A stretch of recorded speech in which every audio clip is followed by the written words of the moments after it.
I'm Sylvia Seddon, born Sylvia Cook. I'm here with my husband, Ron. We're coming up to our 60th wedding anniversary next year. We were married in '59. I was born in the year of the Three Kings, 1936, and was therefore three and a half when the war started. And my father, under my mother's duress, had agreed to go into a reserved occupation. He very much wanted to join the Navy, but she insisted if he went into a reserved occupation at Trafford Park, he would stay with the family. And he accepted that and did, and hated it through most of the war. But it did mean we kept him, and it was there. He was there. And he cycled off to Trafford Park, where they were building Spitfires and so on. He worked for Metrovic most of the time there, but at other places in the park too. My mother started work about halfway through the war when I went to school. And I remember fairly vividly going into school on my tricycle and finding that they were building air raid shelters in the school playground. And we were very quickly forbidden to go anywhere near them because people were playing naughty games in there. So we only were allowed to go into them on trial days when we were all marched in sequences in and out of the air raid shelters and seated and stood and drilled and walked out again. Not once did we actually go in during an air raid, as far as I can remember. Although the air raid sirens did occasionally go off in the day, but I don't remember ever going into a genuine air raid going on whilst I was at school. The air raid that I wanted to talk about today, the most important one in my life, was close to the Christmas of 40-41, when there was a concerted attack from Germany on the park and the Spitfires, the airplanes that were going on in the park. And our house didn't have what my friends had, an air raid shelter, an Anderson shelter in the backyard. It didn't have a cellar, as my grandmother's had. It didn't have anything. So when the air raid sirens went off that night, I was scrambled out of bed, brought downstairs, and the three of us, my mother, father and I, hid under the four-legged kitchen table because the sounds of this air raid came up very quickly after the warning. You heard the warning, and then very quickly you heard the drone of airplanes that were heading a mile and a half away to Trafford Park. And I remember watching suddenly lights shining through the windows, and the windows were crisscrossed with that brown sticky paper that I so much enjoyed putting on with my mum. It was a real fun activity, putting brown sticky paper on the windows to keep the glass.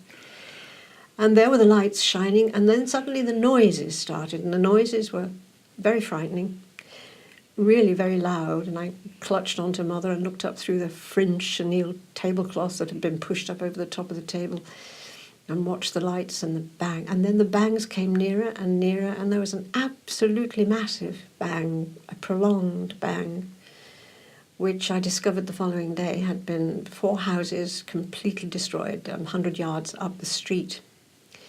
And it was the following day that I was allowed to go out into the street and pick up the shrapnel. And that is the shrapnel from that air raid. And it was an air raid that produced 26 deaths who were buried in a mass grave in Stretford Cemetery. They couldn't disentangle them, I think. It was certainly a mass funeral service. And we used to go back and look at that quite often during the war because my mother went to put flowers on the graves of her relatives there. And we'd look at that mass grave. And soon after the war, they built a brand new library and first aid clinic on the site of where those houses had been. But it's one of the few real frightening nights that stick in my mind. Most of the rest I took for granted. Well, shall we? I tell you what we'll do. We'll hold at that point, and we'll come to Ron. And Ron, perhaps you could say something about your early life, pre-war. I was born in February '35, and the first thing I can remember of before the war was receiving on my 4th birthday in 1939 a dinky, not a dinky toy, a Hornby train set, which included a milk wagon. We still Cowan have Gate, it in the yes. garage. But the other thing I can remember is that during the war, my mother, who was a keen walker, and my father was called up and went to did his basic training at Catterick, and became a member of the Royal Corps of Signals, and he became a lorry driver, and he served in India and Burma for 4 years. And during that war, my uncle, my mother's brother, was in the Merchant Navy, and he went out of Liverpool across to Canada and across the Atlantic several times. And he once, they were torpedoed, and the rudder was damaged of the ship, and they had to rig a jury rudder, and he steered the ship back into Liverpool using the jury rudder.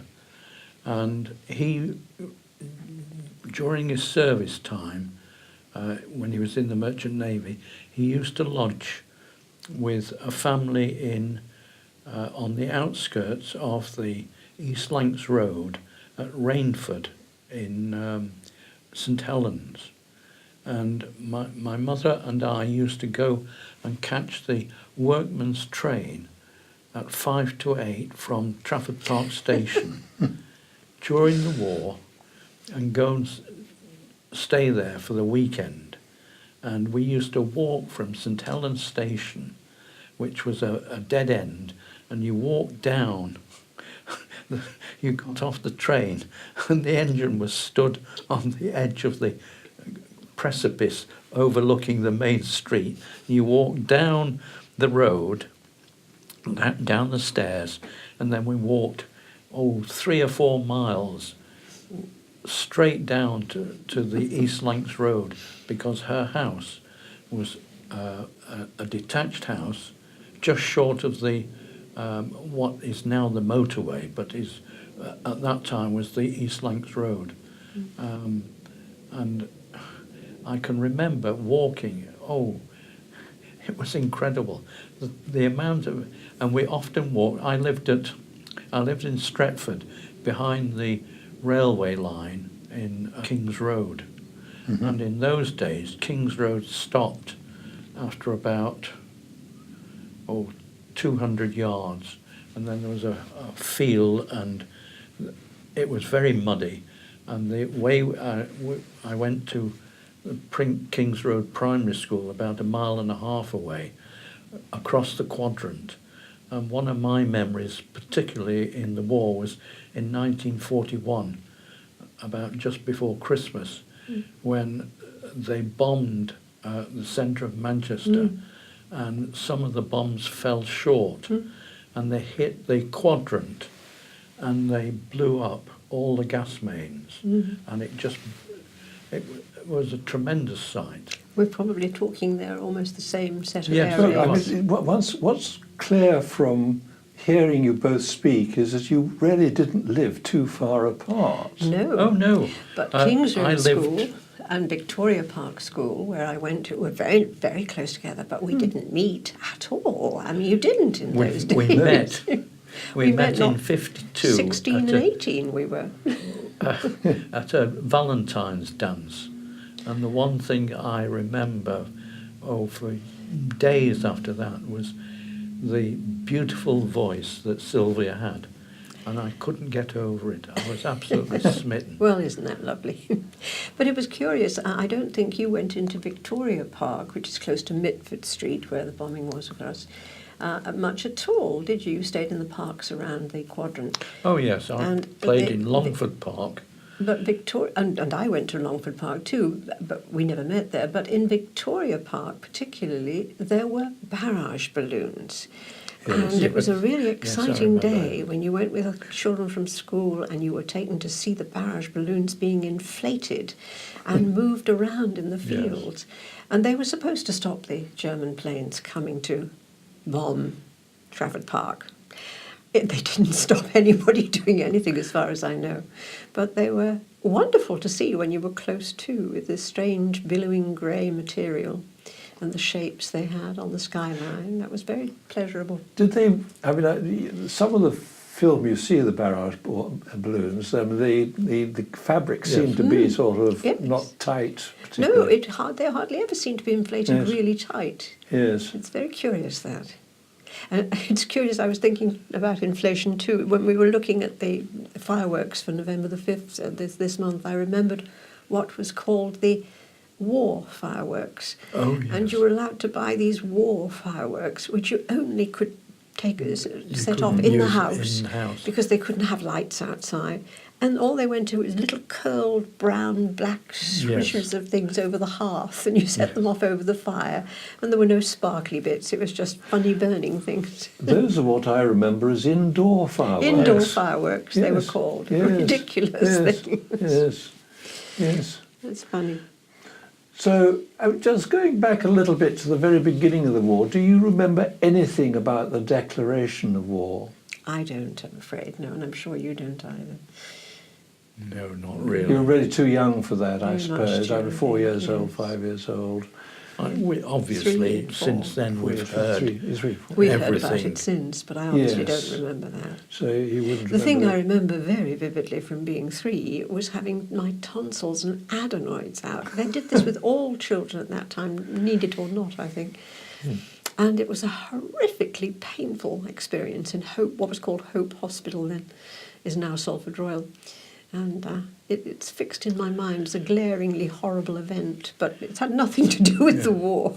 No. I think I had my tonsils out about 1944, and I remember I was taken to It's late. Provident Hospital in St Helens, where all the nurses were nuns, and But there were no national health. It wasn't national No, health in it those days. wasn't a You national joined the health. Hospital Saturday Fund I and you think paid it was sixpence something in. that my uncle arranged, Very odd. but I can't remember. But I do remember being in Provident Hospital and hating every minute of it. I had a very bet. glamorous uncle too. You had this uncle in the Navy, and I had an uncle who had managed to join the RAF. Yes, I remember. And he had this wonderfully glamorous uniform and the flying wings on his chest. And he was much younger than my father. And he seemed so very special to me when we went to visit him. And he had story. He was in Lancasters, and he was at the back of the plane, and all said that took the worst of the flak. Again, he was lucky to come out of it, I think. Was he a rear gunner? Mm. Yes. They got shot at more than anybody, I think. Well, yes, yes. For Yes, I obvious imagine reasons. so. That was So, Ken, wasn't it? Ken. yes. And what about your uncle in the Navy? I mean, I didn't know very much about him. There was a problem later on.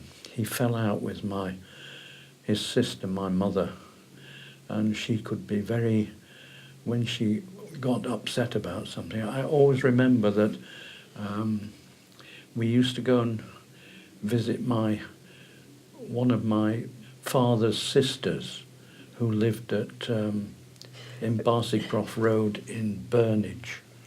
Yes. And we used to go and see them and during the war, have a Sunday tea with them. It's a And time they of were great very stress good. for families, I think. But I do remember that their eldest daughter was in the Wrens, and soon after the war had ended, she came home and announced that she was going to get married to a chap, I think he was a naval officer, Yes. and I think he was probably 15, 20 years older than she was. And my mother was absolutely furious and she wouldn't talk to them, and that was it. We just didn't go and see that family anymore. It's a time of great stress. I mean, for families. she was very dogmatic when Both- she was upset. Both your mother and my father and my mother and father divorced when we were about 18. And my mother's second husband was also in the regular army and had been in Israel when they were setting up Israel after Yes. the war. And then he left after the war and became a crane driver. I have his army record there and his crane driver certificate. But it was very common. Divorce exploded really after the war, didn't it? People started. But I was quite surprised. I hadn't realised that Sylvia's stepfather actually enlisted in 1925. He was a So, regular yes. army man. He was Yes. no. where is We're going to photograph them afterwards. Yes, yes. He was a regular army man, and But he was a lovely chap. So, war's well underway, and you probably, I'm sure, remember. In fact, I know you remember things like rationing. oh yes, I still have my grandparents' ration books from 1952, but they didn't leave me any earlier ones because you used them all up. It was vital that you used all your ration Yes. books up. You were always chasing around for points that you could trade or borrow. And I remember vividly going into shops and asking for things that my mother had sent me for, and they were grim. Have you got points for this? And it was really very difficult. Queuing at fish shops, and we had a tripe shop. Queuing at the tripe shop. Do you remember the tripe shop? And tripe was off the ration, so you queued to get tripe. Fish was off the Yes. ration, so you queued to get fish. Oh, yes. The queues. The queues were huge. But there weren't motor cars everywhere, and there are now. I think I only went in a motor car once in my entire war experience. Really? I had a relative, a cousin by marriage, who ran a small taxi service. And as a great treat, we were allowed to ride in that for 100 yards or so. For the rest, I could cycle around the streets around us, as you could, on my bicycle, my tricycle. It was a beautiful blue tricycle. And you had no fear of anything on the road. There was very little on the road. We even had coal delivered by coal carts with shire horses. And I had, At one point. Mother said, if the coalman comes, Count the count sacks the for me. sacks. They often leave you one too few.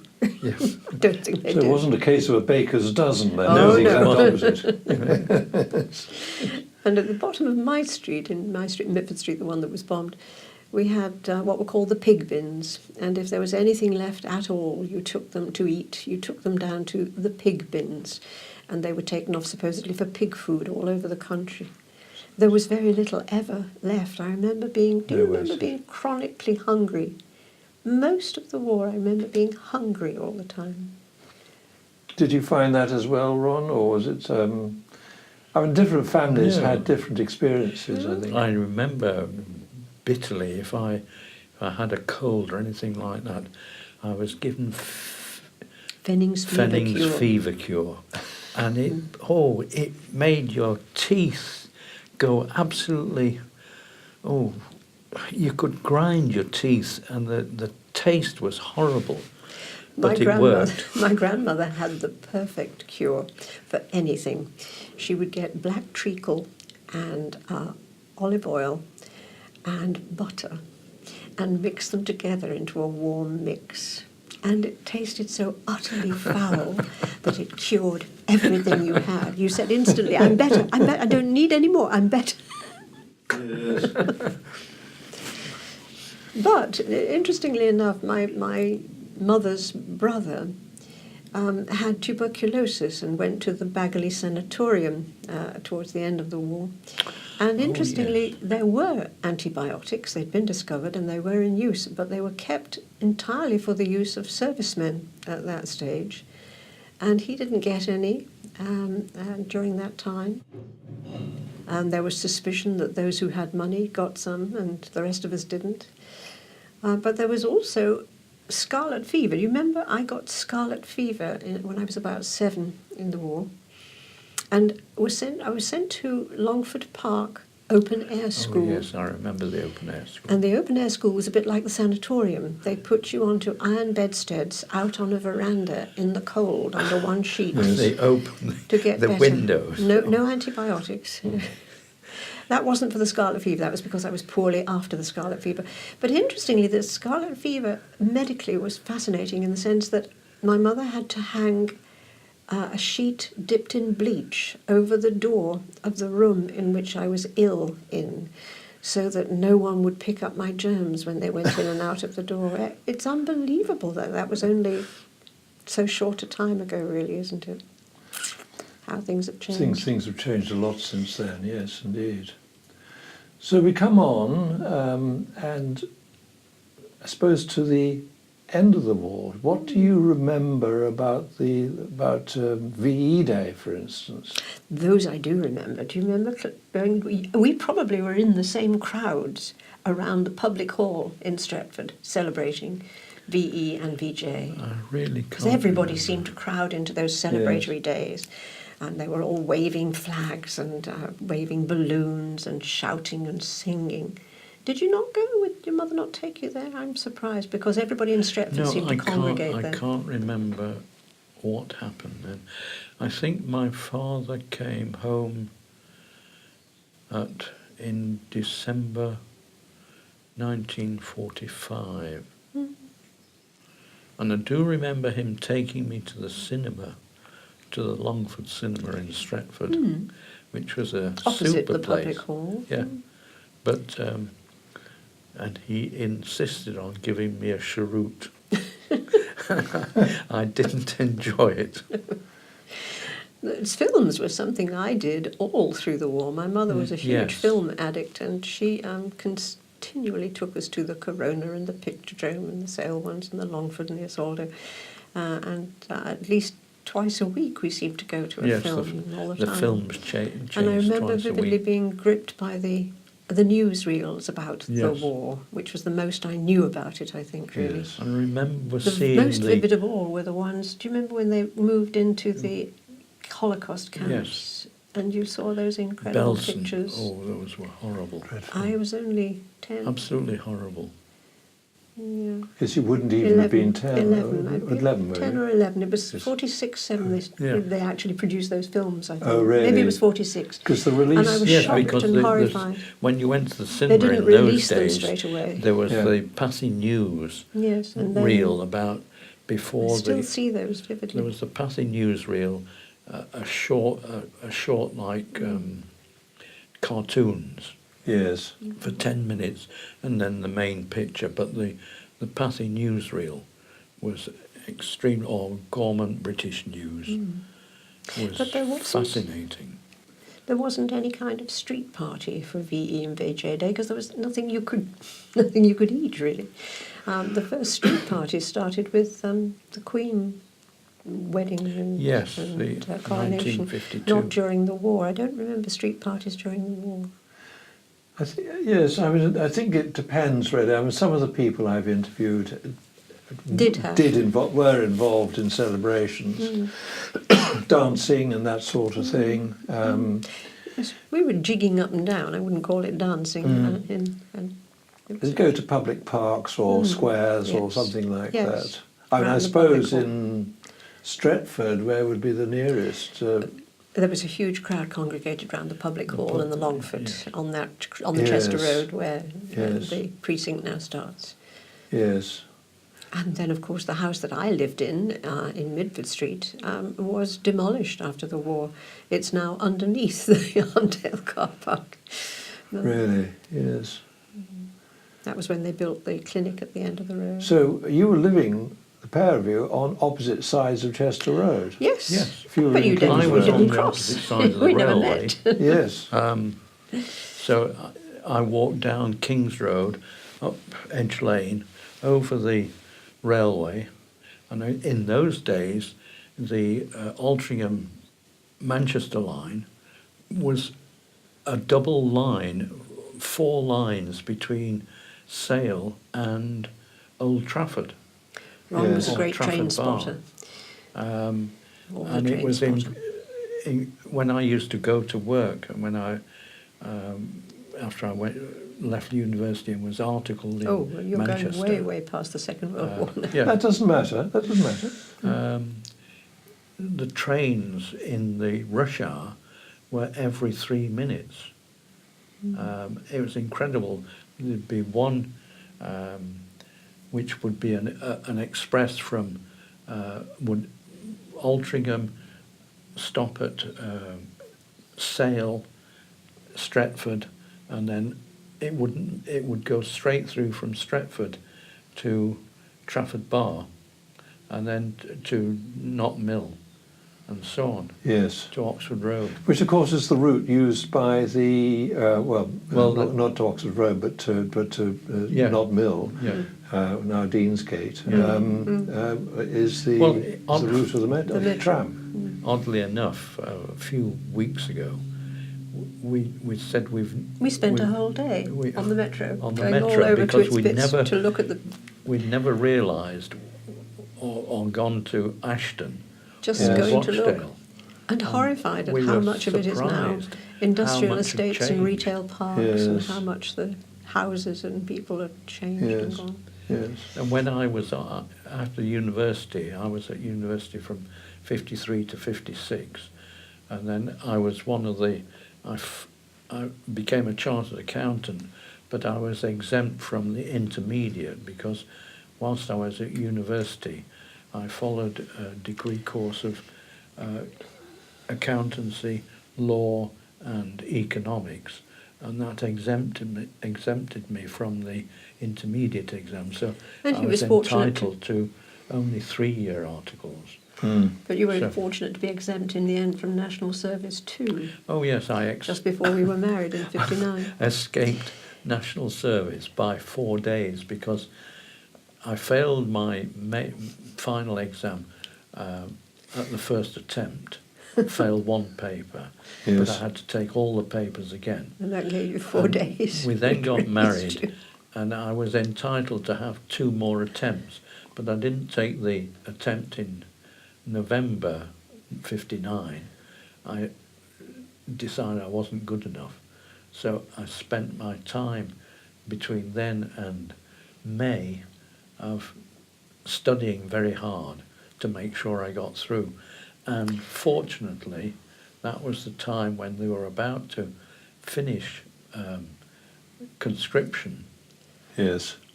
on the 31st of May. And my exam started on the 31st of May, and I thought, I'm exempt from until the end of the exam. I wonder what they'll do, whether they'll just hold the papers up for a week or so, and then say, we'll get this bugger. And they didn't. They exempted me until the last day of the exam, and I escaped by 4 days. But that was I was something great else. sorry because I just qualified as a Class 1 soccer referee, and I Yes. felt that if I'd gone into done national service, once I'd done the basic training, I would have been refereeing all these professional footballers who were because they would have been saying, well, that's what you're going to do. You know, forget anything else. Yes. One of the other things we had in common immediately after the war that was that we were both profiting from the institution of the Education Act changes. Oh, yeah. Yes. So we both passed the exams for Manchester Grammar School and Manchester High School. And again, that was a real changing point in our lives, I think. It was. Just as the National Health coming in was a real changing point too. And We both that got- removed us we from friends that we'd had at primary school in many ways, and that was a big change in your life, to lose the friends you'd had in primary school and go on to another school where you had to travel by bus to get to it and make different friends from all over Manchester. And it was a different lifestyle, a different way of life. And we both then went on to the university. Yes, my primary school, there were just 4 of us got into MGS. We were all 4 of 200. In those days, there were about 1,400 boys took the entrance exam. It's quite similar and now. only 200 Yes. got in. It still Yes. hasn't changed. And They're very then much in demand. It didn't matter which form you were in. There were 6 first forms, 2 Latin or classical, and 4 Ron still goes to the old boys' dinners and things, so he's still very into that and things that happened after the war. It's whatever is of interest, really. I mean, because sometimes there's a legacy from the war which Yes. affects people afterwards. I mean, you... Well, in a way, that was the legacy of the war, Yes. because the political change made Yes. that change in yeah. our lives, didn't it? And the political I change think was we couldn't motivated much by understand what happened in the war. why the public had voted against Churchill.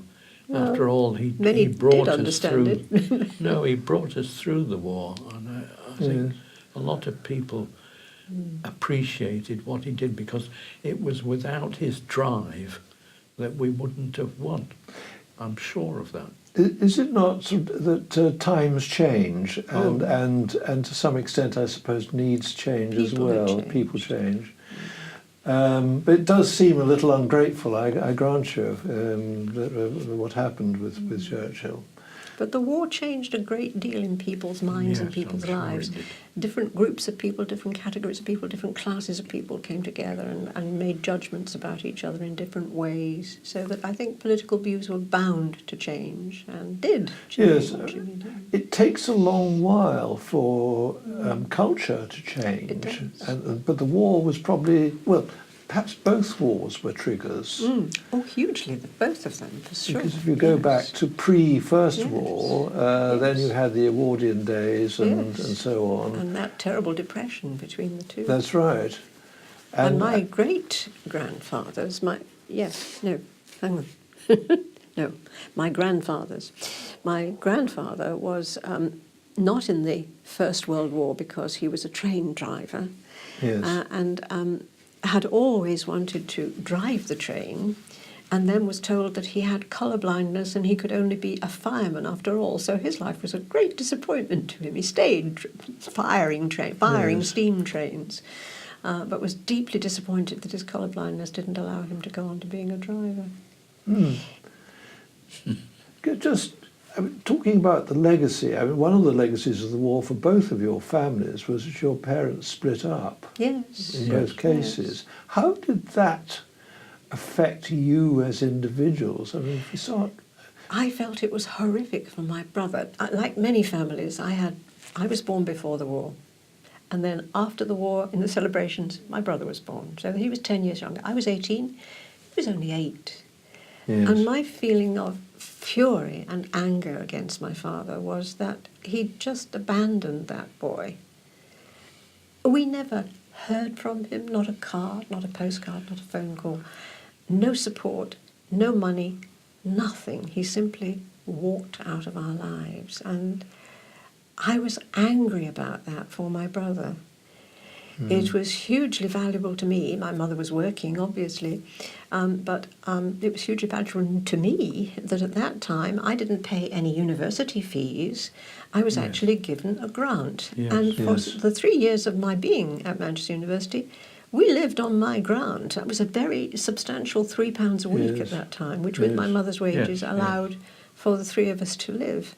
But it's interesting that neither my brother nor myself ever spoke to my father ever again, or spoke to my father again, or he to us after that. Slightly different for you. Ron's father went to live with his sister in Worthing in the south, and he did come back and visit us twice, I think. Neither of them came to our wedding. We wouldn't have dreamed of asking them. No. Because the mothers were still too I very occasionally traumatised, I think, by it. met my father. He went to live with somebody that he'd worked with at Crumpsall Hospital Briefly. in the administrative department. But that fizzled out. But I never quite understood why my mother and father separated. I occasionally saw him when I was playing cricket and coming back home on the bus. I saw him a couple of times and realised he was living somewhere in Crumpsall, but I didn't know where. It's different now because now they stay together. They stay as friends on the whole. People who divorce and Yes. have children, they feel there's a duty to make a family atmosphere, and it works much better. But it was a new thing then, and people were. I was ashamed of the divorce. I didn't speak of it because nobody else I knew had been divorced at all, and I didn't want people to know that that was how it was. And I was quite surprised that when we learned that your father had died, Yes, hadn't even been told of his death. 6 months after he retired, at the age of 65. My father, I think, suffered from asthma as a result of the war and had a small pension, but my mother never divorced him.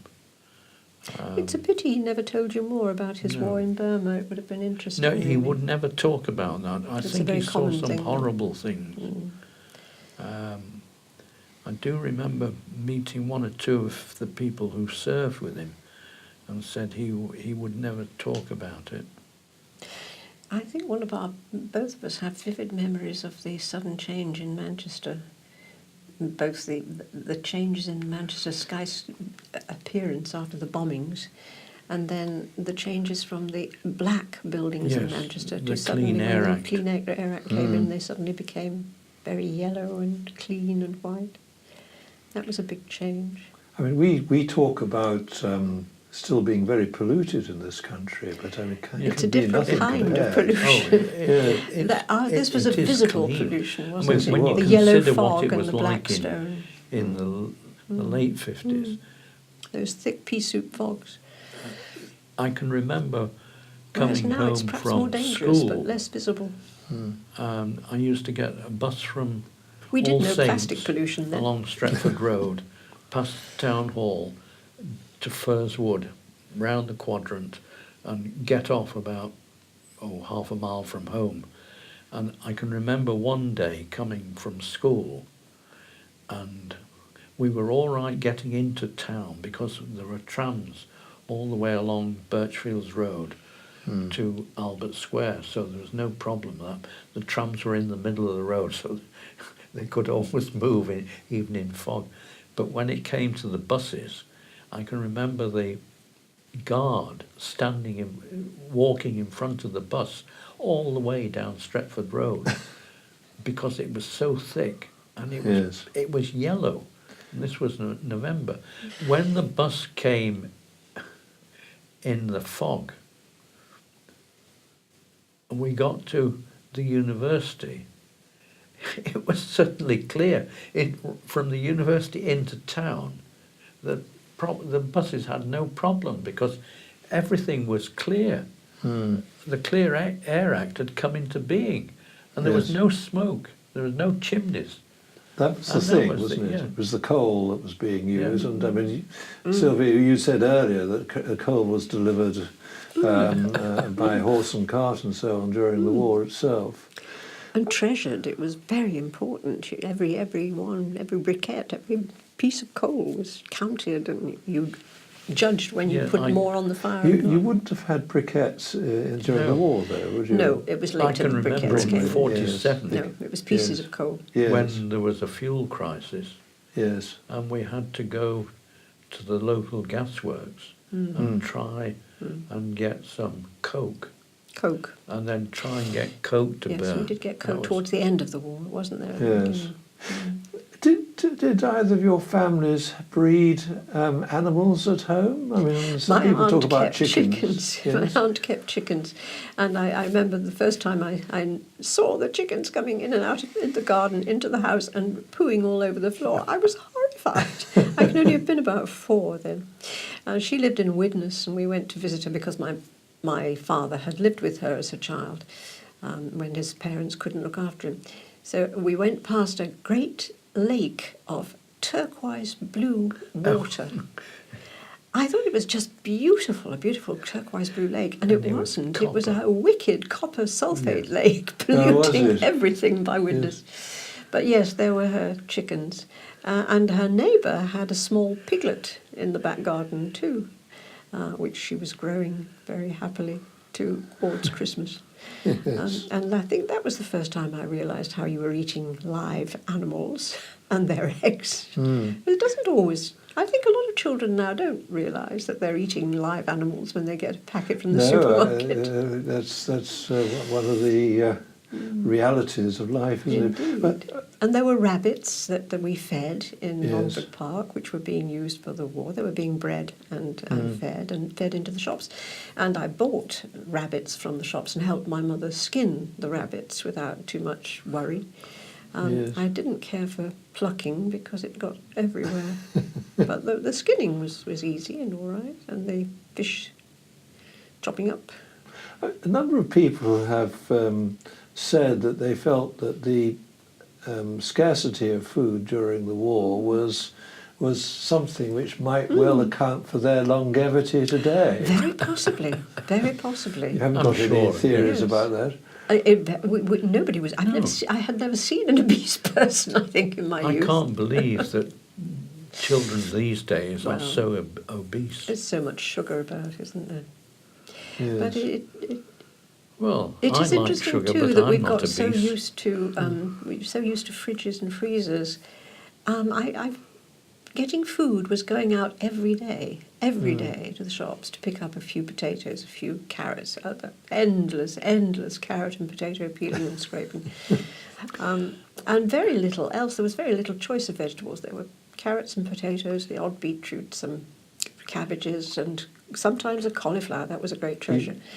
You didn't grow anything in your garden? We had a small We a had patch a about as greenhouse. big as this. My You father had used to grow greenhouse. tomatoes. But he wasn't there for most of the war. No, Yeah. We had a garden, but again, all it managed to produce was the odd but I potato can and remember carrot. going to the corner of Edge Lane, where there are now flats, but on the corner of no more than 500 yards away was a small market garden and a grocery shop, and we used to have a little stamp to be able to buy tomatoes during Yes. the war. And, you used to have the book stamped to show that you'd had the tomatoes, half a pound I or a remember pound. the delight of the first orange and the first banana I'd ever tasted towards the end of the war. Had you not seen oranges during the war? Pictures of Because, oranges. can't because children remember. had green cards, didn't they? Yes, for we rationing. did. But it tended to be used for vegetables for everybody. And, I seem to That was remember really special. my uncle on one of his trips brought us a £2 bag of sugar, or £5 bag of sugar, which for years my mother wouldn't open. But that was... yes, that ties in with my feeling hungry most of the time, I think. And you didn't waste anything, you didn't No. leave anything, it was always used up. So, I think we're Do you remember licorice? Licorice sticks. Licorice sticks. They weren't licorice as in licorice all sorts.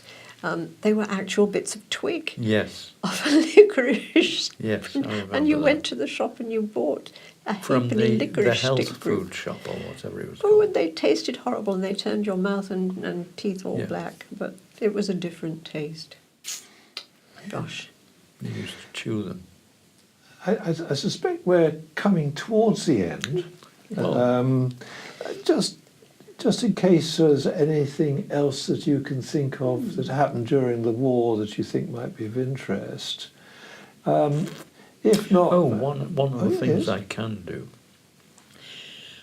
I seem to remember my aunt, the one we used to go and have Sunday tea with, before we'd fallen out with her, so to speak.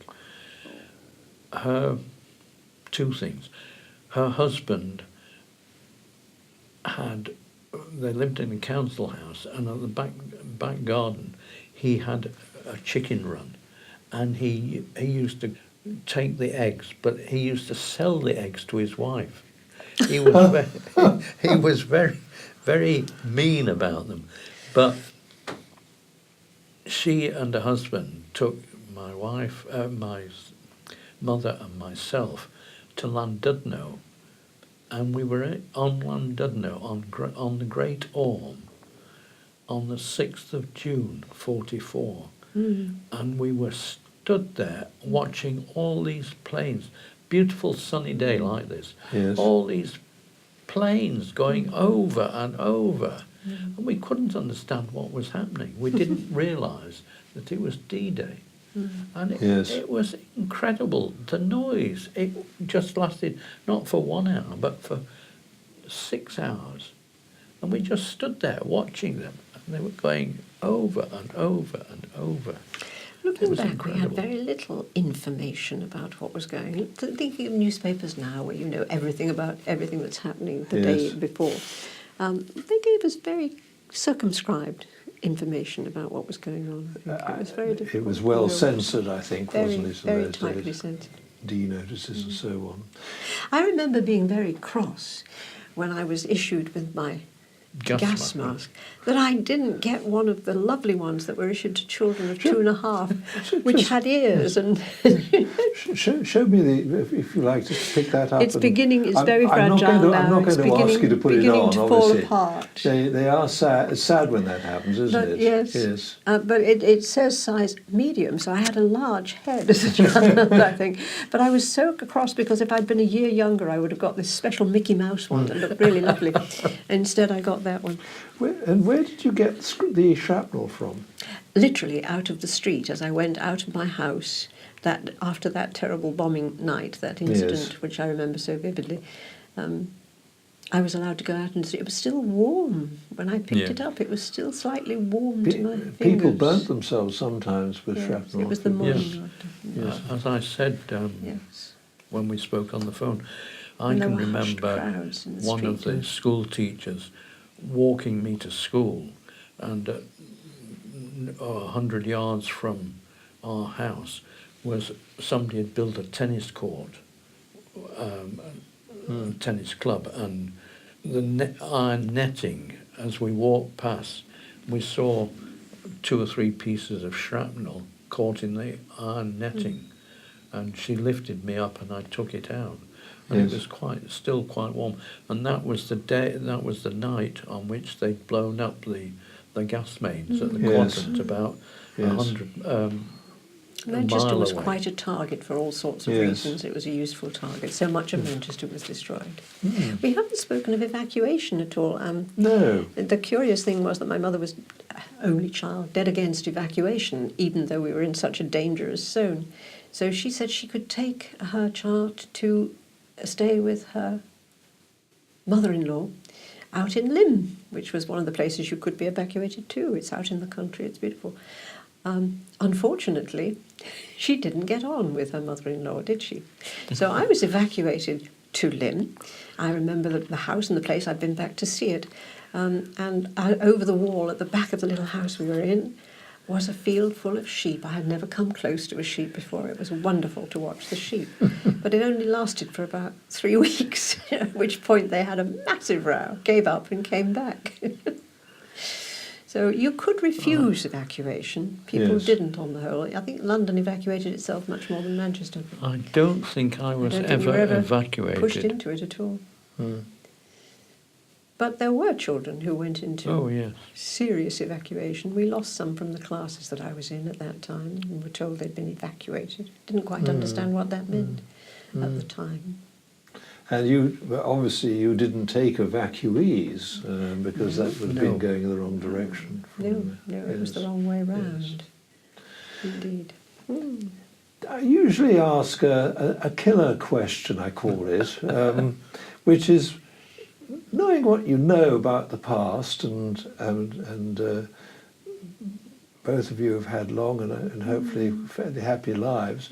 How would you? What advice would you give to youngsters today? Advice. It's a tricky one. It is difficult. I think when I was a student, I knew exactly how to put the world right. It was that, and that would do it. Now, I think there's nothing that will put the world right.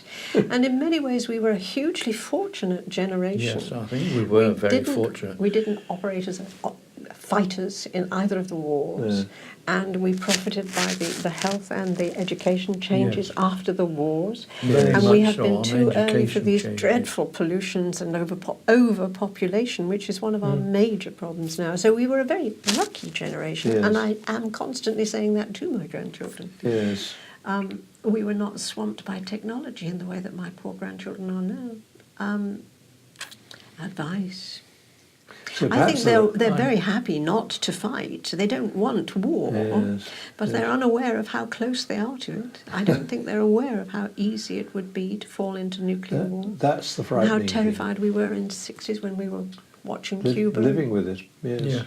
I don't Oh, think they really think particularly that's Cuba. a problem. I mean, I think We that felt really, Cuba very seriously yes, because we were yes. thinking of all that had happened in the wars that were still fresh in our minds. But I don't know. They think of war as a foreign thing now, don't they? There has never been a year since we've been alive when there hasn't been a war going on somewhere.